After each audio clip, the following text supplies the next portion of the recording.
चलो kinematics equations for uniformly excited motion part third के बारे में बात करेंगे, ठीक है।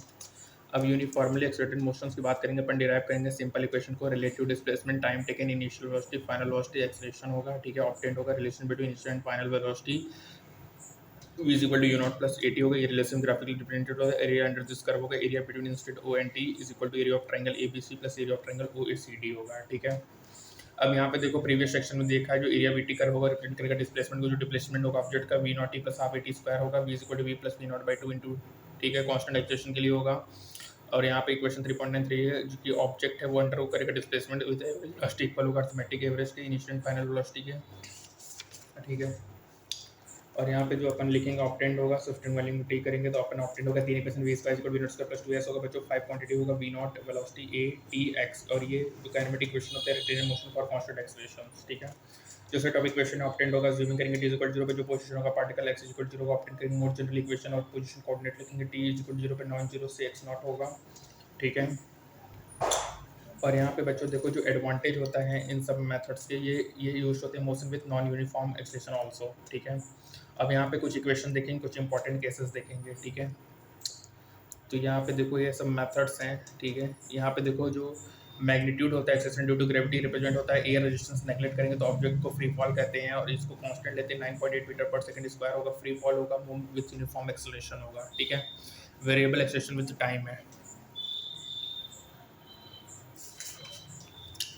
उसके बाद देखो यहाँ पे motion of object under free fall है, पहला वेरिएशन ऑफ वेलोसिटी है, एक्सेलरेशन विद टाइम है, और दूसरा है वेरिएशन ऑफ वेलोसिटी है, तीसरा है variation of distance with time है, ठीक है। और यहाँ पे देखो डिस्टेंस ट्रांसफर्स्ड है, ये प्रूव्ड है कि डिस्टेंस ट्रांसफर होता है 1:3:5:7 होता है, ठीक है। और फिर स्टॉपिंग डिस्टेंस जो होता है प्रोपोर्शनल होगा square s is equal to v square upon 2a होता है, ठीक है। Initial increase stopping distance factor by 4 होगा। जो कार होता है पर्टिकुलर में जो ब्रेकिंग डिस्टेंस होता है वो 10 मीटर, 20 मीटर, 34, 50 मीटर है, कॉरस्पॉन्डिंग टू वेलोसिटी 11, 15, 20, 25 होता है, जो कि नियरली कांस्टेंट होता है।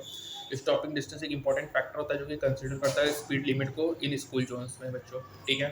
तो बच्चों याद रखिएगा जो स्टॉपिंग डिस्टेंस होता है एक इंपॉर्टेंट फैक्टर होता है जो कि कंसीडर करेगा सेटिंग स्पीड लिमिट को for example in school zones. As equal to क्या होगा, वी स्क्वायर अपॉन 2a होगा, स्टॉपिंग डिस्टेंस होगा proportional to the square of initial velocity होगा, ठीक है। स्टॉपिंग डिस्टेंस का इंपॉर्टेंट फैक्टर जो कंसीडर करेगा सेटिंग स्पीड लिमिट को इन स्कूल जोन्स में, ठीक है। ये हो गया।